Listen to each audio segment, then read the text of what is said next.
8:33, continuamos en Radio Análisis en este jueves 24 de agosto del año 2023. Saludamos como cada mañana a la editora de nuestro departamento de prensa, Monserrate Rolano. Buenos días, Monse. Buenos días. Y a nuestros invitados, o nuestras invitadas hoy día en realidad, a la socióloga, magíster en estudios de género y cultura, entre muchas otras cosas, panelista estable de esta radio, ya en la casa, Claudia Díez, bienvenida. Estás en silencio, Claudia. Ahí sí. Ahí sí. No, ahí estoy. Ahí sí. Sí. No, les decía buenos días a ti, por supuesto, a Monse y a Cecilia, y qué bueno estar acá nuevamente. Estoy con mucha luz atrás, pero es que tengo el sol que está entrando, así que vamos a ver ahí qué hago. Ya. Ya pasó la lluvia, ¿viste? Como las Sí, canciones que sí. dicen que después de la lluvia pasa lo que está pasando en tu ventana. Sí es. Bueno, Cecilia Valdés, secretaria nacional de la Democracia Cristiana, bienvenida también. Muchas gracias por estar acá. Gracias a ustedes por la invitación, Monse, Pato, Claudia, tanto tiempo, Sí, que tantas aventuras juntas. además. Así que un agrado este panel. Sí, pues bueno, el agrado es nuestro también en este jueves de mujeres, exceptuando por Patricio, pero quiero partir justamente con haciendo alusión a eso para comenzar planteándoles el primer tema que les tenemos, que es este proyecto de resolución, si no me equivoco, ayer en la Cámara, impulsado por el Frente Amplio para condenar la violencia sexual vivida en dictadura, y que, bueno, ya nos sorprende, la verdad. Fue aprobada muy mayoritariamente, pero hubo varios votos en contra también y varias abstenciones, lo que, insisto, nos sorprende, pero no deja de llamar la atención y de ser complejo a pocos días de conmemorarse esta fecha y un par de días donde además salió un fallo resolutorio en el caso de Venda Sexy, ¿no? Sale esta diputada Navellán, que hace un par de días había apuntado con el dedo a la diputada Hertz por tener en su solapa la foto de su marido asesinado, y ayer dice que estos son, ¿cómo fue que dijo? Noticias falsas, No, mito urbano. Mito urbano.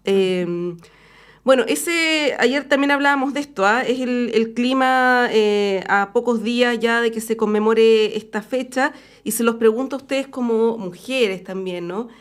¿Cuál es la reflexión que les surge a partir de este hecho en particular? Ya podemos ir a analizar también las otras situaciones lamentables que han ocurrido en la Cámara de Diputados durante esta semana, que ha sido una semana bien triste para la política, yo creo. Pero este hecho en particular, ¿qué reflexión les evoca, Claudia? Bueno, yo creo que, como tú bien dijiste, no sé si asombra, pero a la vez asombra, ¿no? Es como una contradicción en sí misma, porque yo creo que siempre que exista un acto de negación de la realidad, va a asombrar. Y mientras nos asombre, eso quiere decir que tenemos claro, digamos, cuáles han sido los hechos históricos en nuestro país.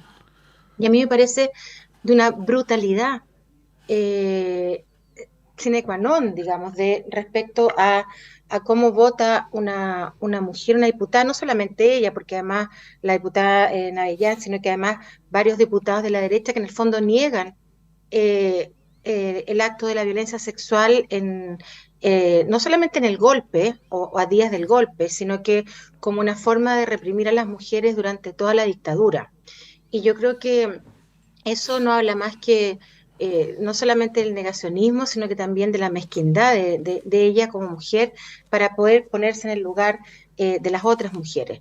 Y me parece que eso debe ser condenada por toda la sociedad, ¿no? No solamente por los parlamentarios, sino que por toda persona que vive en esta sociedad, porque justamente yo creo que de lo que se ha tratado en los últimos años de reconocer que hubo además en la época de la dictadura y también el día del golpe, los días posteriores, un acto que, y yo siempre lo he dicho varias veces aquí en la radio, que es uno de los primeros actos de violencia contra las mujeres cuando hay un conflicto. Y lo quiero poner en el marco de un conflicto, ¿no? Un conflicto social, que es la violencia sexual. Es decir, es la primera arma de aquel que está violando los derechos humanos para denegar justamente y poder controlar los cuerpos, y en este caso los cuerpos de las mujeres. Entonces me parece, y como decíamos Serrat, yo creo que ha sido muy lamentable la semana del Parlamento. Uno, porque además yo me hago la pregunta básica de dónde están los parlamentarios y las parlamentarias en la semana, digamos, las parlamentarias oficialistas, que también hubo este acuerdo de la derecha en los primeros minutos de la sesión. Y lo de ayer yo espero que se cambie. Me parece que en ese caso, y quiero decirlo de esta manera, que hay una iniciativa del Frente Amplio, me parece que debe ser una iniciativa de todas las parlamentarias del Parlamento, ¿no? No solamente una iniciativa de un grupo, de un sector, porque esto es algo mucho más global y que nos debe afectar a todas las mujeres que vivimos y habitamos el territorio. A mí me pone muy triste, debo decirlo, porque es como ¿hasta cuándo, no? ¿Hasta cuándo la falta de reconocimiento y la violación de los derechos humanos y que nos tienen estas circunstancias, ¿no? Olvidando las violaciones, la venda sexy, que los relatos, los testimonios de las mujeres y lo que está en los informes, además de derechos humanos, son espeluznantes, ¿no? Es un holocausto en algún sentido también. Porque no nos cuesta nada recordar el holocausto, la Alemania nazi, pero sí nos cuesta, y digo como sociedad, ¿no? Los textos escolares, etcétera, nos cuesta recordar la violación de los derechos humanos y la memoria en este país. Sí, la brutalidad es bien parecida en términos como cualitativos, digamos. Sí. Claro, Lo que claro. plantea Claudia es cierto. O sea, ¿dónde están los parlamentarios? No solamente los que no llegaron a votar, sino que ¿dónde están los parlamentarios que no emiten un juicio crítico respecto de lo que hizo Gonzalo Lacarrera, de lo que dijo ayer Gloria Navellán? O sea, se echa de menos gente de ese sector, del Partido Republicano Claro. o de la centro derecha, ¿no? De la derecha democrática, Mm. que hagan un cuestionamiento, así como ocurre, como le escandalizan tantas cosas, como estaban ayer planteando respecto del manejo de la emergencia por parte del gobierno, y haciendo críticas respecto de eso, y una declaración de este tipo, como la de la diputada Navellán, no genera ningún escándalo. Eso es muy triste, la verdad.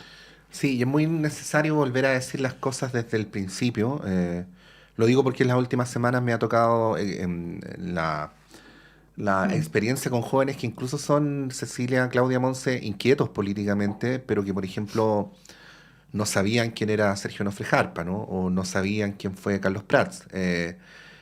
Y creo que si uno lo piensa con cierta calma, sería frívolo cuando se trata, por ejemplo, de 20, 25 chicos de 20, 21 años, atribuirlos a la ignorancia, sino que algo de carácter más estructural ha pasado ahí para que no sepan esas cosas, ¿no? Y lo digo porque, bueno, hay que volver a decir las cosas desde el principio. Uno dice la pasada, la venda sexy, porque da por sentado que todos sabemos lo que es la venda sexy. Bueno, era un centro ilegal, como todos los centros de detención de la DINA y de torturas, como todos los centros de la DINA, que se especializaba en vejámenes sexuales contra personas y en particular contra mujeres, ¿no?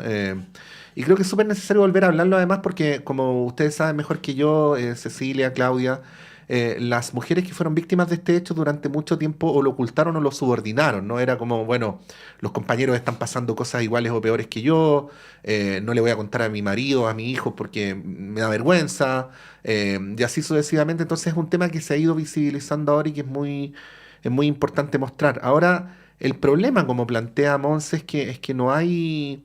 A ver, voy a decirlo en los términos del diputado Manucheri, que lo entrevistábamos más temprano, que hizo una alusión a la derecha democrática, y no me acuerdo si Juanita o la Diana le preguntaron, bueno, pero ¿y dónde está esa derecha democrática? Le dijo, no sé, pero en el Congreso no está. Entonces, tenemos un problema. Digo, no es un problema de la derecha, es un problema del país, ¿no? Bueno, Cecilia, ¿qué reflexión podrías hacer sobre aquello? Bueno, primero compartir las opiniones acerca de que aquí este negacionismo por, eh, por interrumpir, por quebrar la democracia y con la violencia que esto fue, no cabe a un demócrata sino condenar esto. Y yo creo que hoy día hemos retrocedido o se ha desnudado la derecha tal cual es, porque también puede haber sido una pose, ¿no? Eh, una forma de vender una imagen que no se tiene para capturar votos, para salir electo y utilizar y manipular un poco la política en eso. Entonces, yo he estado en algunos paneles en donde me ha tocado estar con diversos personeros de la derecha más dura y de la derecha supuestamente no tan dura, pero hay una opinión unánime de ellos. Y la opinión es que fue absolutamente necesario el golpe de Estado. No hay un arrepentimiento, no es que uno puede decir, mira, sabes que esto no puede volver a ocurrir, esa frase no está. Y la justificación es que el gobierno de Allende no era un mal gobierno, que tenía el caos. La justificación un poco tiene que ver con esta declaración del 73 de la Cámara de Diputados. ¿Ah? Entonces, cuando se justifican todos estos horrores y además no se reconocen, o sea, lo que dice Avellana en el fondo es, mira, esto es un mito, esto es parte de una leyenda, esta cosa la inventaron. ¿Ah? Y de esto se refieren a muchos otros horrores que se cometieron en dictadura. Y cuando eso pasa, en el fondo, la historia nos está escribiendo como es. Y corremos el riesgo de que la memoria histórica se nos vaya borrando como es. Entonces, para un país que vivió esta dictadura tan brutal, una de las más sangrientas de América Latina, no es posible que tengamos 50 años de aquello y que esta herida no pueda cerrar por nosotros mismos. Porque no nos cierra por nosotros mismos, ¿no? Porque por nosotros mismos como sociedad, por nosotros mismos porque no nos hemos sentado a conversar lo que pasó, por nosotros mismos por decir, mira, ok, tú tienes una evaluación del gobierno de Allende. Yo incluso la puedo compartir en muchos aspectos, pero nada justifica que la solución a estos conflictos políticos tenga este desenlace. Porque, como bien decía el senador Insulza, aquí hubo una declaración que fue antes del golpe. Y claro, los parlamentarios pueden haber supuesto que no iba a suceder todo lo que sucedió, estamos hablando de 17 años. Uno puede compartirlo o no, yo personalmente no hubiese firmado esa declaración, pero pongámoslo en el escenario de que ahí todavía no era el golpe y la brutalidad y el bombardeo a la moneda y que es todo lo que pasó. Pero hoy día sí saben lo que pasó. Hoy día sí conocen lo que sucedió. Hay informes, hay fallos de la justicia. Entonces, no querer escuchar y hacerse cargo como dirigentes políticos lo encuentro sumamente grave, porque eso nos lleva finalmente a una guerrilla, a una guerra interna del país, para decir, mira, yo tenía razón, no, tú no tenías razón. Y bueno, entonces si el conflicto se solucionó una vez con que no se solucionó, pero si este conflicto tuvo ese desenlace, hoy día lo podemos volver a hacer, porque tenemos toda la justificación. Y nada me hace presumir que esto no va a volver a ser cuando ellos encuentren que un gobierno no está haciendo como ellos quieren. Nada me hace presumir. Entonces, de un peligro para nuestra sociedad tremendo. Ellos viven amenazando la democracia permanentemente. Y ese es el miedo que a uno le da para no volver a cometer. Por eso es tan importante la memoria histórica, no porque tengamos recuerdos, porque la memoria establece lo que estuvo bien y lo que estuvo mal, lo que nunca más se puede hacer en un país para dañarlo. Y en ese sentido, yo creo que estamos lejos, yo pensé que no tan lejos, pero hoy día estamos más lejos todavía de reconocer en qué nos equivocamos como sociedad. Sí, esto que describe Cecilia es lo más cercano al terraplanismo, ¿eh? En el sentido literal del término, de creer que la Tierra es plana y no es redonda. O sea, cuando tenemos fallos judiciales, tenemos el informe Rettig, el informe Walech, tenemos documentos desclasificados de la CIA, tenemos toda la información, es cosa de meterse a Google, digamos. Y hay gente que sigue insistiendo que esto o no pasó en la magnitud que ocurrió.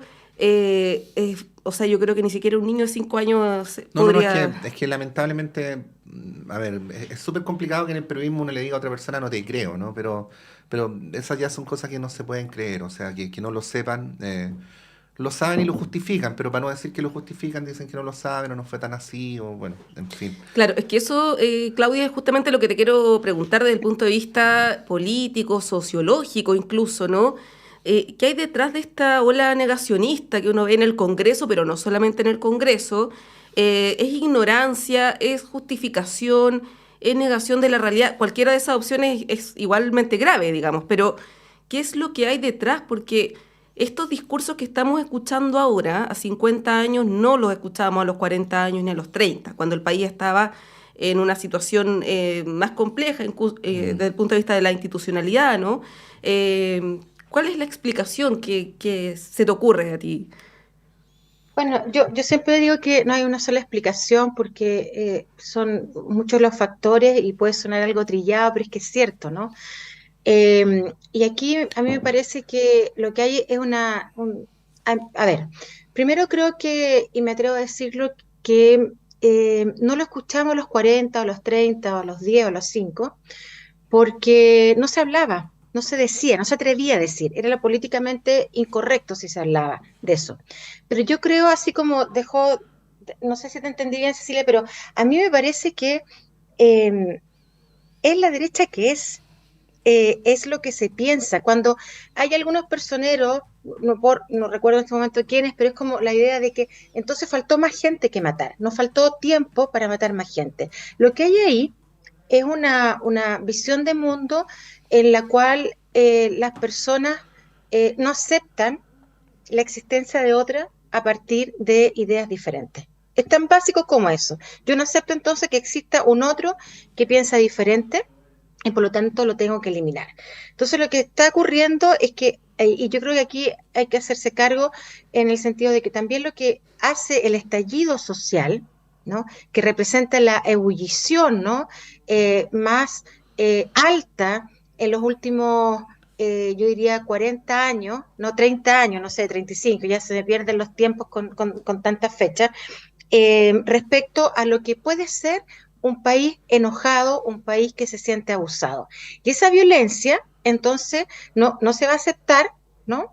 Y por lo tanto justifican lo que fue el 73. Hay una cosa ahí que hay que trabajarla y mirarla con más detalle. Entonces, primero es cómo aparece la violencia. Segundo es, además, cómo en los 30 años, y aquí hay que hacerse cargo, y hacerse cargo la concertación también. Fíjate que después de que Elwin, y no lo digo porque esté Cecilia y sea del partido Patricio Elwin, hay que recordar como un acto republicano, republicano en el sentido de la república, no del partido republicano que lamentablemente nos han quitado ese concepto, ¿no? Así como Lavín quitó el concepto de cambio y confundía, en este caso lo hacen el Partido Republicano. Tiene una acción, un acto republicano de la República cuando pide perdón al país, ¿no? Y pide perdón al país por todo lo que sucedió. Y esos actos hoy día no se ven. Y la pregunta es decir, ¿por qué? ¿Qué es lo que pasa? Por ejemplo, y lo quiero decir en este sentido, Cecilia, ¿qué fue lo que hizo en la democracia cristiana que van cambiando, ¿no? Su relato y que se aproxima, por supuesto lo cambian en plena dictadura, porque ya ahí se junta toda una oposición, ¿no? Contra la dictadura. Pero la derecha no logra, y porque la derecha realmente, yo no sé si hay una derecha democrática, quiero decirlo de esta manera. Porque ¿qué es el concepto para la derecha democrática si no sale hoy día en masa, como decía la Montserrat, a decir, miren, en esta derecha que está saliendo de los republicanos o en estos negacionistas nosotros no estamos? Ellos no han salido y no van a salir porque están en la conquista del poder del próximo gobierno. Entonces aquí a mí me parece que esa es una cuestión de la política que tenemos que ver en términos de la relación con el poder. Y lo tercero tiene que ver con la construcción de la memoria, a propósito de lo que decía Patricio. Cuando uno dice, bueno, estos jóvenes de los 25, los 20 años que no tienen ni idea de nada, ¿cómo no van a tener ni idea de nada? No es por ignorancia. Es que si hay un instrumento importante de la sociedad para poder construir memoria y saber lo que ha pasado y lo que pasa y lo que posiblemente podría pasar, es la educación. Y yo creo que la educación en Chile es un déficit abismante respecto a lo que es no solamente en contenido, en muchas cosas, sino que también en los derechos humanos y la democracia. Y eso es un déficit que donde tiene que hacerse cargo también lo que fue la coalición de la concertación, porque uno ve cómo en los textos escolares fue cambiando el relato respecto al 73. Y eso es porque no había acuerdo tampoco. Incluso en los propios personas que estaban gobernando. Entonces, yo creo que a mí lo que me parece grave es que se instale como una verdad, no se reconozca la violación de derechos humanos, pero además ya se ha olvidado la violación de derechos humanos en pleno gobierno de Sebastián Piñera. Y eso a mí me parece también grave, porque es aquí, es a 4 años, ¿no? Entonces, es un país que olvida, es un país que la justicia no se hace carne a pesar de los fallos judiciales. Y la pregunta es, ¿por qué existe esa sensación de impunidad si han habido fallos judiciales? ¿Por qué estamos con la sensación de impunidad permanente, ¿no? Lo último que digo, hoy día apareció el diputado se me olvidó, que habla de la mamá que fue torturada y vejada sexualmente, Giordano, Ujú. Giordano, el diputado, y apareció también la diputada Bulnes, ¿no? Diciendo también que ella sí sabía lo que era vivir la violencia sexual. Entonces, eh, y ahí la crítica, perdón mi desorden porque son muchas ideas, pero ahí la crítica al oficialismo, ¿no? Es decir, que no sale fuertemente unido para poder hacer una declaración respecto a este punto. El Parlamento está dividido, el Parlamento es una batalla que le importa solamente a un 3% de la población. Y eso tiene que ver con la encuesta del Data Influye, donde efectivamente el tema de la memoria parece no estar presente en las familias chilenas. Sí, Y eso me parece. hay un problema con la memoria, por eso pasa lo que yo contaba y que tú citabas, Claudia, por eso se genera tanta batabola por ponerle el nombre de una calle a una víctima de la dictadura. Así. Eh, o sea, este es un problema que se está dando en todos los ámbitos, que nadie lo explicita, pero que se da cuando alguien se opone a que le cambien el nombre a una calle en nombre del alto principio democrático de mejor preguntémosle a los vecinos. No lo está haciendo por eso, es porque no quiere que la calle se llame de esa manera. Y así sucesivamente. Ahora,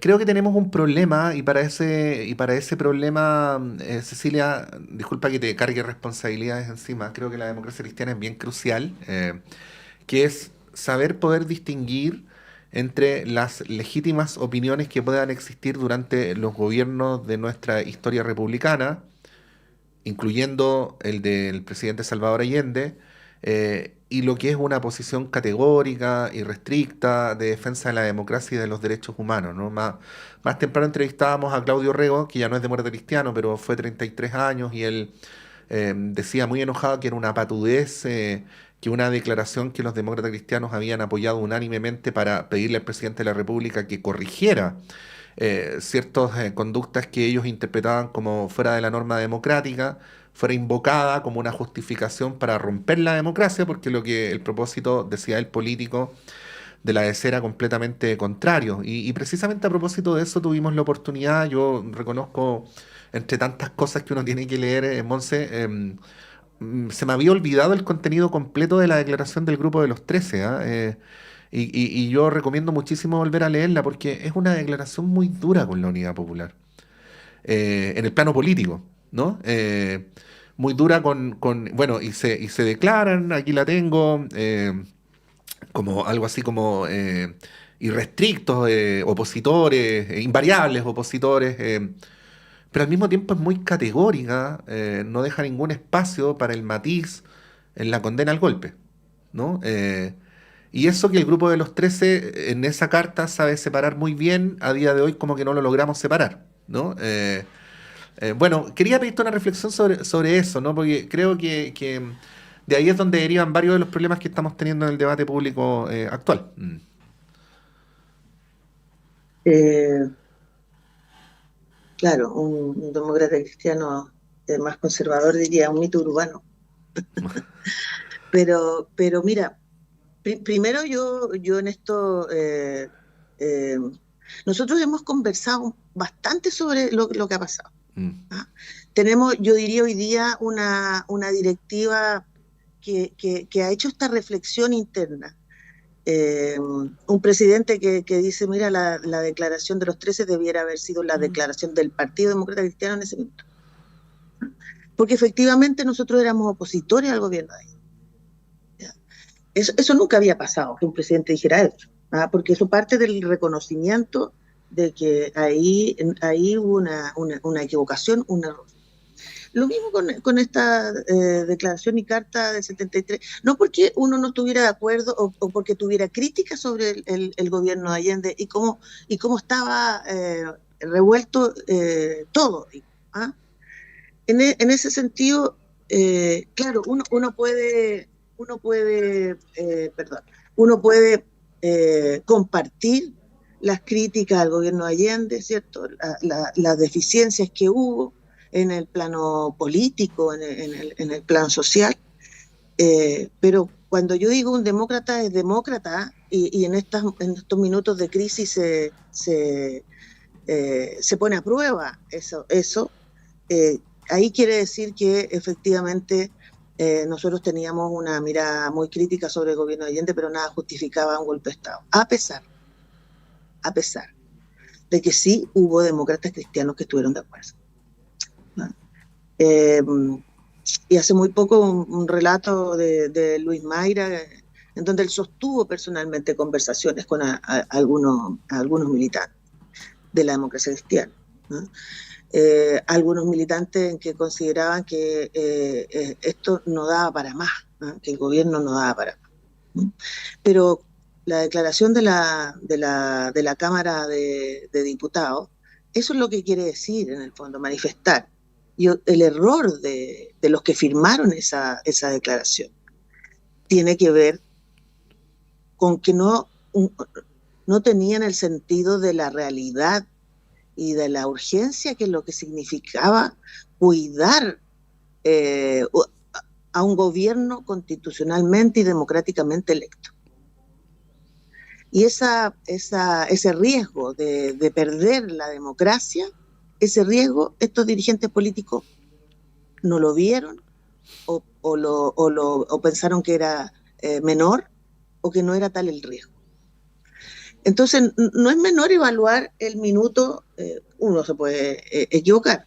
O sea, don Patricio Aylwin en su memoria reconoce que la declaración de los 13 fue una declaración acertada, no así la declaración oficial de la democracia cristiana. Eso lo pueden hacer los que democráticamente están bien convencidos y que tienen la estatura también de un presidente que es capaz de enfrentar un país con estas cosas. Pero además de eso, yo también quiero decir, por otro lado, que comparar a la democracia cristiana con la derecha es una cuestión absolutamente, es extrapolar la realidad. Y hoy día estamos viviendo esto. Ayer se votó también un proyecto en donde se proponía condenar esta declaración de hace 50 años atrás. La democracia cristiana no estuvo en eso. Sí estuvo para que esta declaración no fuera leída. ¿Ah? Y hay razones fundamentadas para eso. Que a nuestro juicio, condenar hoy día una declaración de hace 50 años, cuando algunos que firmaron no sabían lo que iba a pasar, era traer un pedacito de la historia y colocarlo en este contexto y en esta historia que es distinta. Claro. Bueno, uno de los firmantes de esa carta fue Bernardo Leighton, que 2 años después fue objeto de un atentado por parte de la misma dictadura, que no lo mató, pero le dejó secuelas de por vida. Sí, pues hay varias víctimas de la democracia cristiana por parte de la dictadura. Claro, ahí yo creo que lo que dice Cecilia es bien importante, porque uno no puede juzgar en el contexto que estaba en ese momento las personas que tomaron esa decisión, porque era un contexto diferente, ¿no? Y no se sabía las consecuencias que iban a haber posteriormente, pero a 50 años y sabiendo las consecuencias que eso trajo, firmar o leer esa declaración nuevamente es un acto de provocación, por decirlo menos. El senador Insulza fue mucho más allá, habló de fascismo, ¿no? Incluso por parte de quienes promovieron esta declaración. Bueno, Nos tenemos que ir corriendo a la pausa, pero a la vuelta retomamos a ver si queda algún cachito de esta conversación. Vamos y volvemos.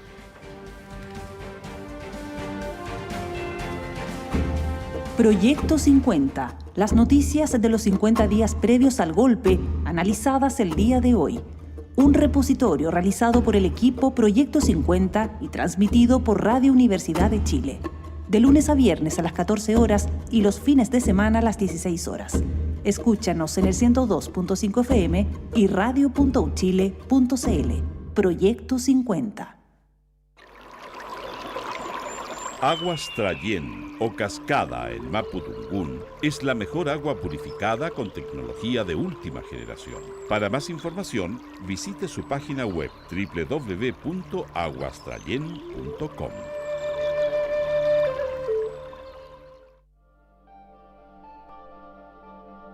Seminario a 50 años del golpe de Estado y del inicio de la dictadura en Chile. Diversas e importantes personalidades exponen y moderan en este ciclo de reflexiones desde la historiografía, a realizarse desde el lunes 28 y hasta el jueves 31 de agosto desde las 9:30 horas. Conscientes de la responsabilidad social que tiene la historia, las instancias organizadoras han propuesto este espacio como punto de encuentro, participación, intercambio y discusión respecto al quiebre de la democracia en nuestro país. Organiza el Departamento de Ciencias Históricas de la Universidad de Chile, junto a los principales departamentos de historia del país. Mayor información en el sitio web filosofia.uchile.cl.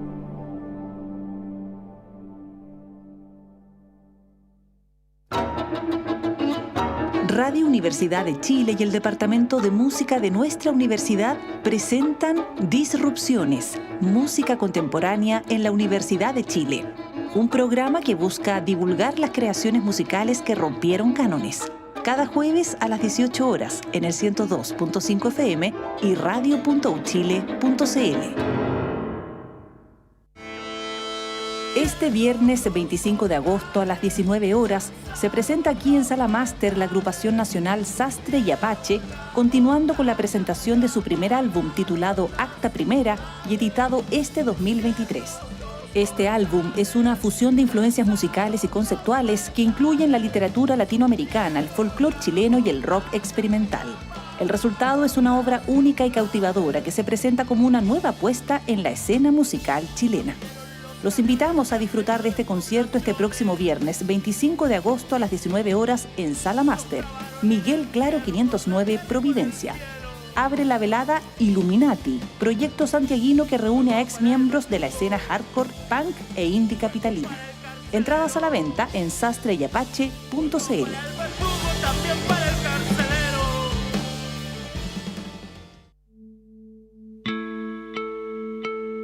Radio Universidad de Chile, a 50 años del golpe militar.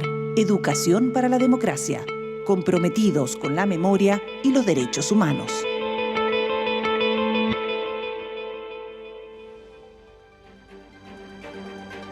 El Departamento de Prensa de Radio Universidad de Chile trabaja para mantenerlo informado. Radio Análisis, una transmisión conjunta de las radios que piensan.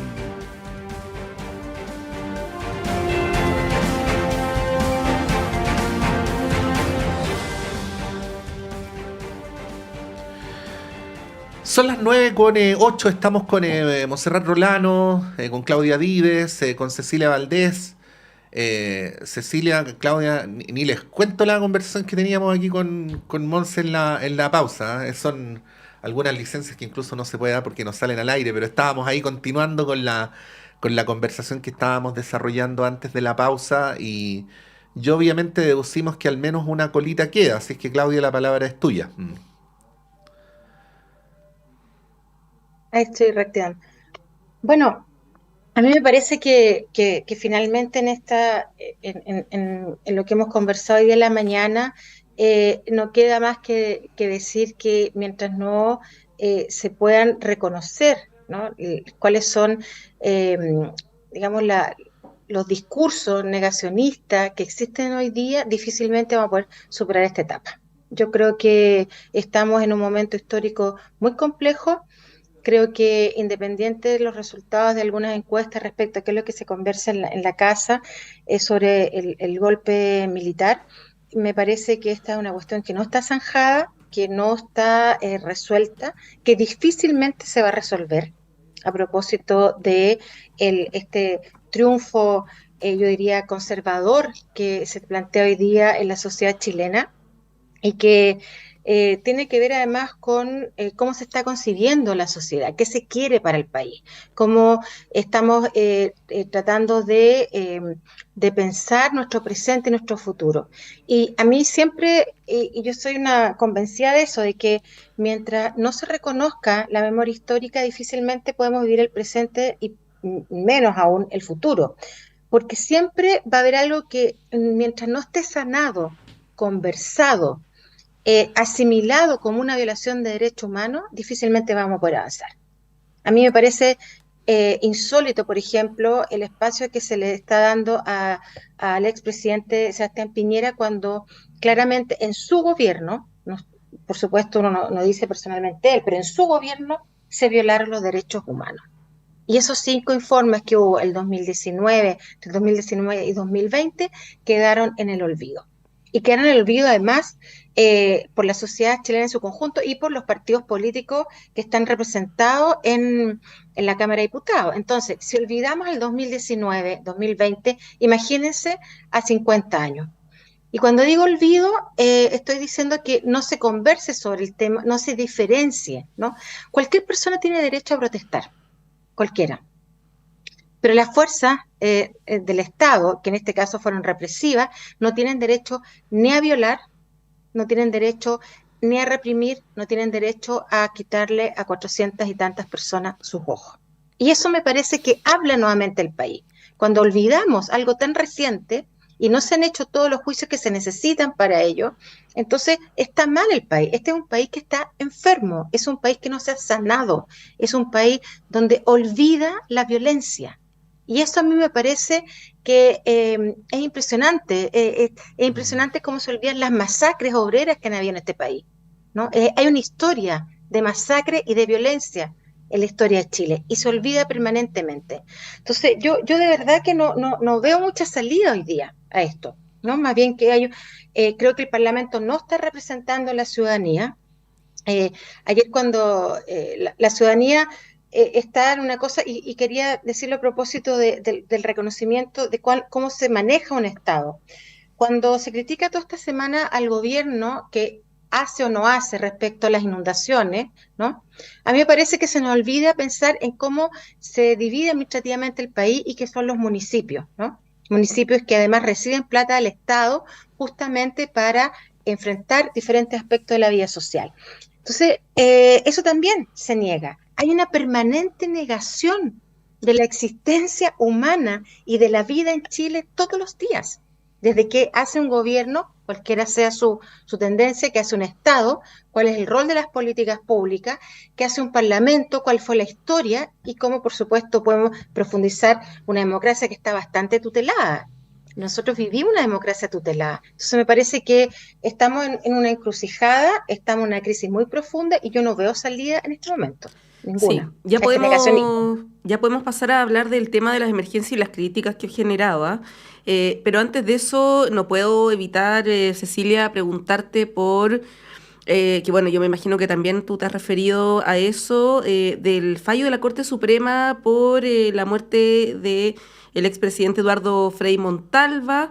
Ha habido varios militantes y exmilitantes, como el mismo Claudio Rego, que han cuestionado este fallo, y hoy día viene una entrevista de Ignacio Sánchez, rector de la Universidad Católica, en el Mercurio, que señala que son inaceptables los comentarios de dirigentes políticos que desautorizan este fallo.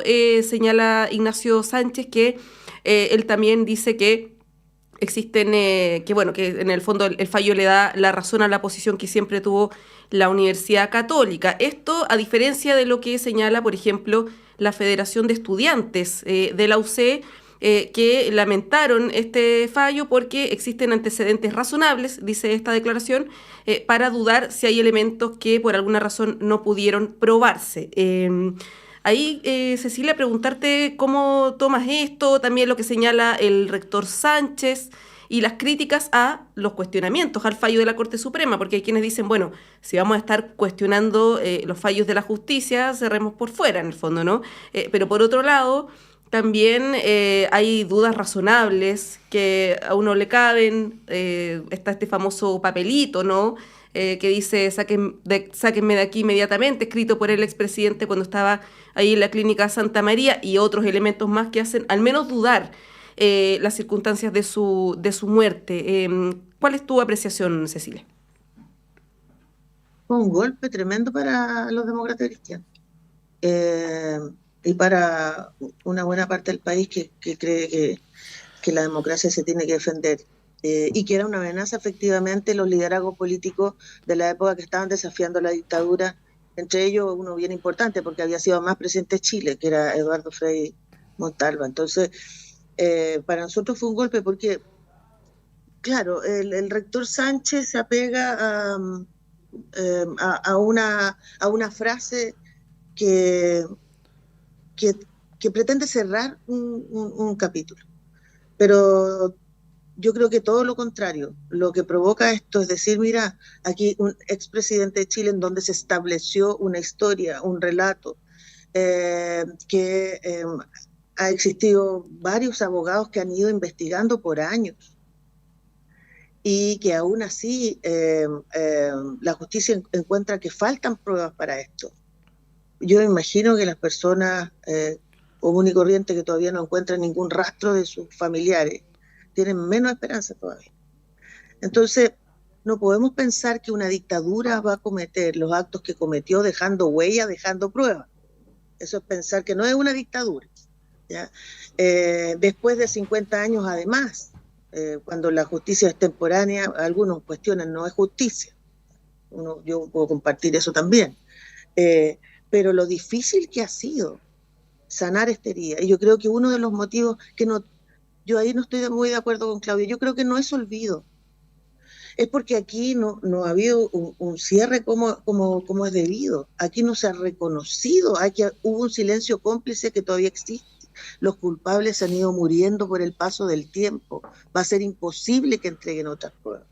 Entonces, para nosotros este tremendo golpe no significa que cambie nuestra convicción de que al presidente lo mataron.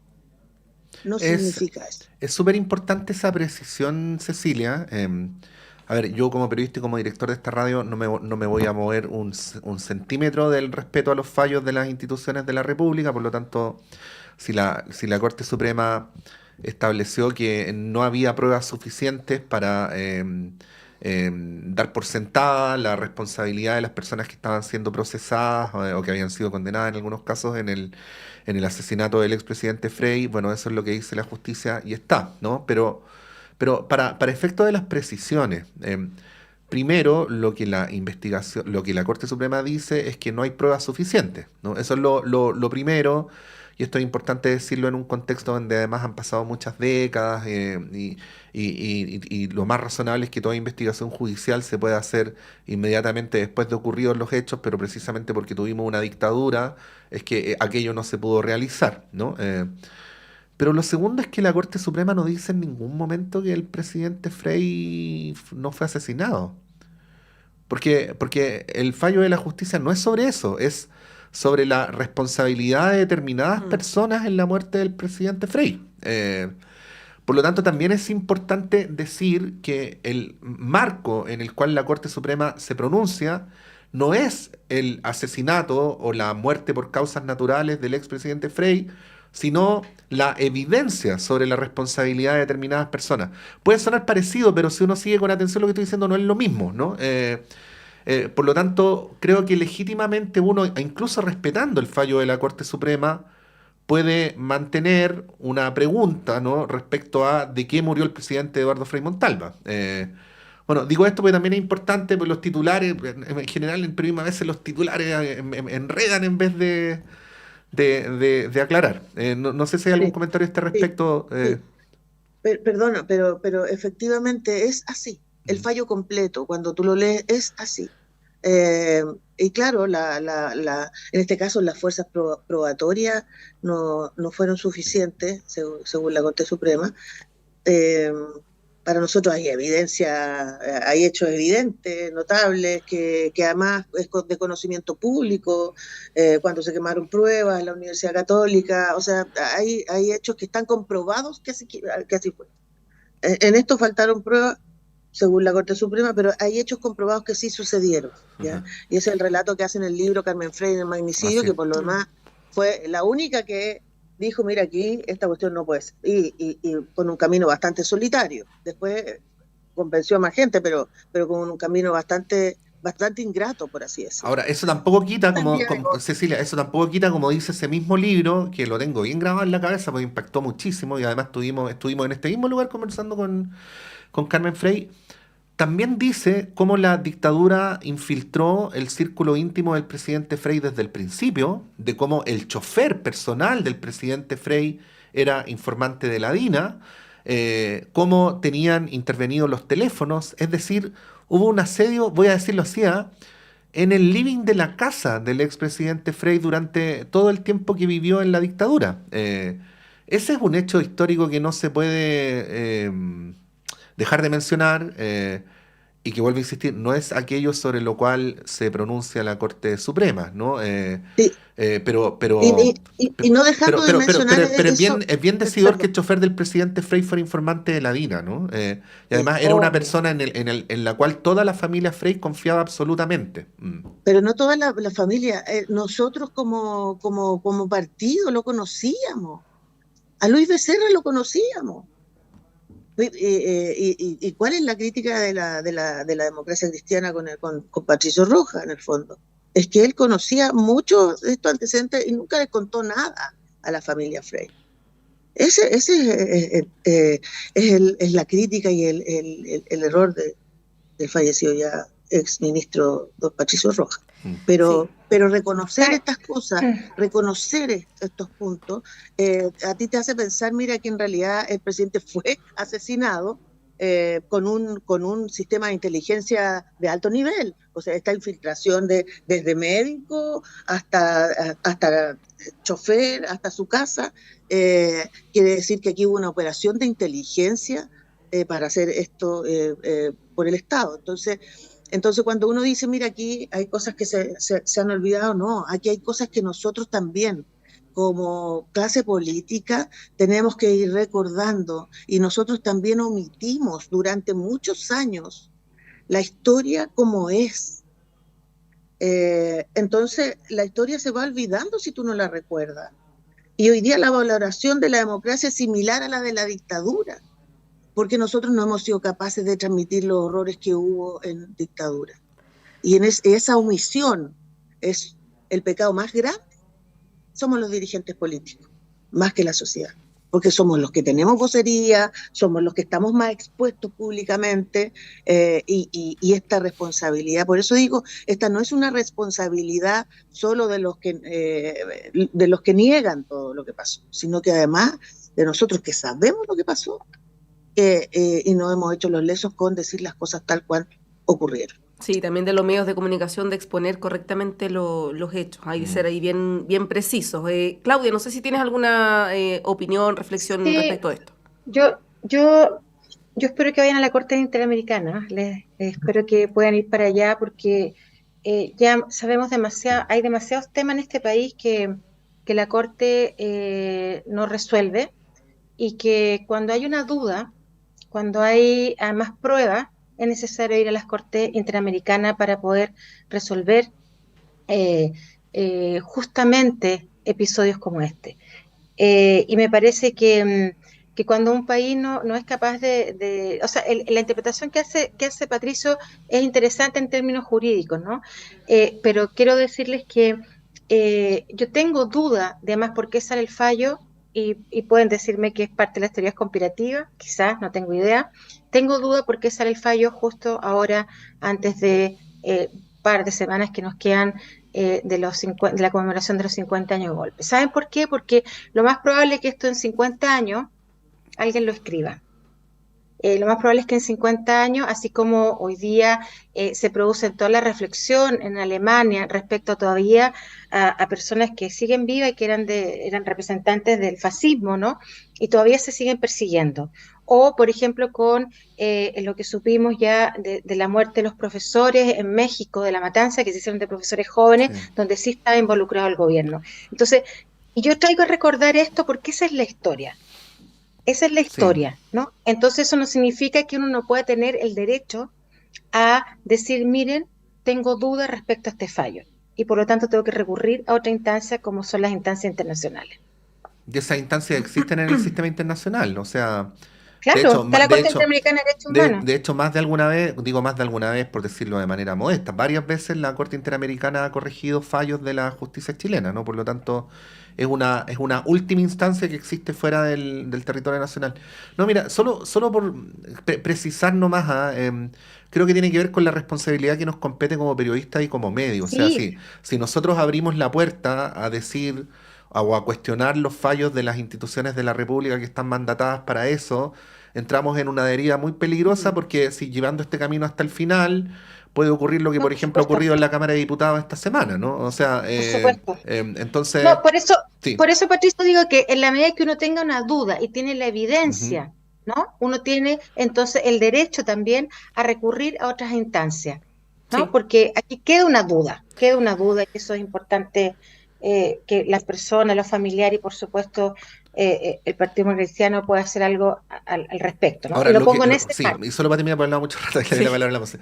Pero lo que sí es No, una sí, sí. verdad, lo que sí es una verdad histórica es que aún habiendo sido el principal adversario del presidente Allende, el expresidente Frei Montalva fue absolutamente asediado por la dictadura durante todo el tiempo en que estuvo vivo hasta el día de su muerte. Sí, Eso, ese es un hecho histórico, sobre todo después del mm, famoso Caupolicanazo, ¿no? mm. Así es. Bueno, nos quedan algunos minutos, muy poquitos, y les voy a pedir capacidad de síntesis acá, porque como decíamos a la pasada, ha habido críticas al manejo del gobierno por parte de la emergencia. Han salido algunos alcaldes o algunos vecinos, incluso en los matinales, ¿no? En esta política de matinal que es tan nociva que aquí hemos señalado, donde han dicho hace falta Estado, ¿dónde está el Estado? Y conductores de matinales diciendo, bueno, aquí no veo ninguna autoridad. Bueno, y pasa también, lo decía el gobernador Orrego, por un desconocimiento de la institucionalidad y de la nueva institucionalidad con Senapred, que además le otorga algunas atribuciones distintas a los alcaldes. Ayer hubo un intercambio entre alcaldes de oposición y el subsecretario Monsalve, que él decía, bueno, necesito que ustedes eleven los requerimientos porque los recursos están, ¿no? Si ustedes no lo señalan, ¿cómo vamos a llegar a las comunas, a los territorios? Bueno, Cecilia, ¿cómo ves esto, este cuestionamiento que ha habido por parte de la oposición? Renovación Nacional ofició a la ministra de Defensa por falta de despliegue de militares, por ejemplo, en zonas afectadas. Ha habido algunos alcaldes que han dicho que ha llegado tarde la ayuda, no ha habido presencia del Estado, cuando recordemos que el Estado no es igual al gobierno, ¿ah? El Estado es mucho más que eso. ¿Cómo analizas esto y, bueno, el manejo también que ha tenido el gobierno? Bueno, en una catástrofe como esta, las personas siempre van a sentir que hay un retraso, ¿ah? Porque la urgencia supera a la realidad del Estado que tenemos, un Estado que no se ha modernizado desde hace 80 años, ¿ah? En donde nunca hemos tenido los votos del Parlamento y nunca se ha aprobado el presupuesto para hacerlo.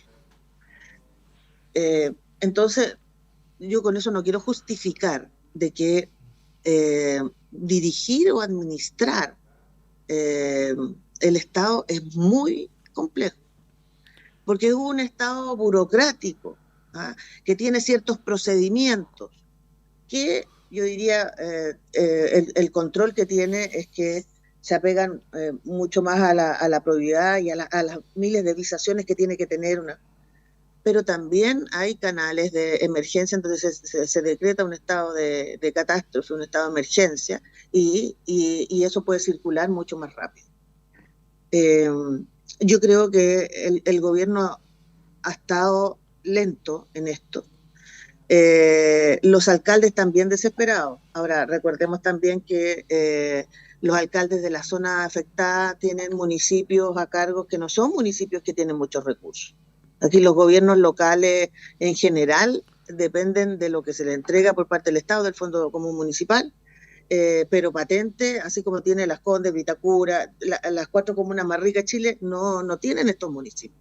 Por lo tanto, también es difícil para un municipio poder salvaguardar todo el desastre que tiene, ¿ya? Y ahí es necesario la intervención del Estado. Y en eso el Estado ha sido lento. En la administración de esta emergencia ha sido lento. Yo creo que va a llegar porque hay recursos disponibles para eso. Ahora, no hay para qué llegar a esto, mira, pero es que no me he pedido nada, entonces yo no te puedo dar. Yo creo que hay cosas que son innecesarias cuando la gente está literalmente con el agua hasta el cuello y ha perdido todo lo que les costó construir en una vida, una casita, sus muebles, toda la vida ahí puesta en ese mueble. Sí, Entonces, sí. cuando uno dice esto y ve que la discusión tiene que ver con una tontera, porque es una tontera esa discusión, que no ayuda a nadie y que se burla además del dolor de las personas, pucha, yo diría, y por favor, el Estado tiene que tener también estatura, porque uno tiene que tener la estatura cuando no eres afectado, porque las otras personas son las afectadas. Sí. Se nos acaba el tiempo, Claudia. Perdón. Sí, yo solamente decir que hoy se vuelve a evidenciar problemas de gestión por parte del Estado. Gestión que tiene que ver con la modernización del Estado, que viene siendo hablada desde los años 90, así que yo no sé cómo se hace resolver eso. Y por otro lado, hay una problemática que no es tema, es una problemática que es el cambio climático, ¿no? Y eso es una cuestión en la cual los gobiernos, los estados, no lo están enfrentando de la manera que se debería, porque hay muchas decisiones políticas respecto a cómo y qué va a afectar en nuestro territorio el cambio climático, ¿no? Vimos socavones de edificios, agua que se escurre por todo el país porque hay un cambio climático. Entonces no solamente es un problema de gestión, es un problema también de circunstancias mundiales que por supuesto los gobiernos con antelación, si son gobiernos modernos, deberían haber tomado en consideración. Y en Chile el tema del cambio climático no fue tomado en consideración durante los gobiernos de la concertación, y tampoco la nueva mayoría ni la derecha. Sí. Entonces este es un tema que recién se está tomando. Bien breve, aviso de utilidad pública, aviso de utilidad pública. Aprovecho de contarle antes de irnos, ya viene Diana con ustedes, que vuelve la FECH, que es una institución muy necesaria, no solamente para la Universidad de Chile, sino también para el país. Que va a haber un debate el día de mañana entre las listas en competencias, del cual va a participar nuestra colega Juanita Rojas y que vamos a transmitir el jueves a las 6 de la tarde, y que hoy día también va a haber un foro para volver a poner en perspectiva la importancia histórica de la FECH, que va a haber a las 11:30 de la mañana en la Casa Central, que vamos a transmitir por la radio a las 3 de la tarde, que me va a corresponder moderar, pero bueno, lo que realmente importa es que van a estar expresidenta de la FECH, Mariana González, Jerko Ljubetic, que hoy día es consejero constitucional, Rodrigo Rocco, que juega un rol muy importante en la Municipalidad de Santiago, y la diputada Camila Rojas, todos ellos expresidentes de la FECH. Bueno, es importante, lo menciono no solamente porque lo vamos a transmitir, sino que lo vamos a transmitir porque tenemos una convicción de que la FECH es muy importante y necesaria, ¿no? Para el país. Así es que, hecha la mención, muchas gracias Cecilia, muchas gracias Claudia. Perdón, pero Sí. Pato, es que no puedo dejar ayer fui al funeral de Marco Antonio Roca, que fue presidente de la FECH en el 62-63, Uh-huh. y que fue un tremendo dirigente que además pudo crear una población con muchos terrenos en La Pintana. Así es que un abrazo a la familia y gracias por poder hacer esta mención con este gran ex camarada Marco Antonio Roca. Sí, pues bueno, nos vamos rápidamente. A la vuelta está Diana Porras con